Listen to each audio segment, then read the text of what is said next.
মানে এই যে গেছে না করে দিকে দুইটা লোক করতেছিল আর লগে তো উন্নিমা তো দেখ কাপড়ে গায়ের এমনি মুখ মুখ দিয়েছিল ঘুরা সুইরা শাড়ি বাড়ি এমনি ধরেছিল না পুলিশের ডাইন না সুগার গেছে গা কেটাইটা মাথা কাটার জন্য ভিতরে কি একটা রাগ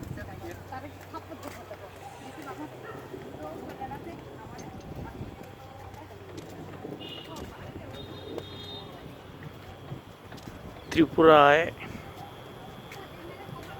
বাংলাদেশ তথা পূর্ববঙ্গের কুমিল্লা ব্রাহ্মণবাড়িয়ার লোকজন ভর্তি। উপজাতীয়দের এলাকা ত্রিপুরা, এটি এখন হিন্দু বাঙালি অধ্যুষিত হয়ে গেছে। বসার জায়গা রয়েছে, বৃষ্টি হয়েছে, বৃষ্টির চিহ্ন। সুন্দর সুদৃশ্য সৌন্দর্যমণ্ডিত পার্কটির এই রাস্তাটিও সুন্দর, যার জন্য দেখছি যে অনেক পর্যটক ছেলেমেয়েরা বেড়াতে আসছে এখানে এই দ্বীপ্রহরেও।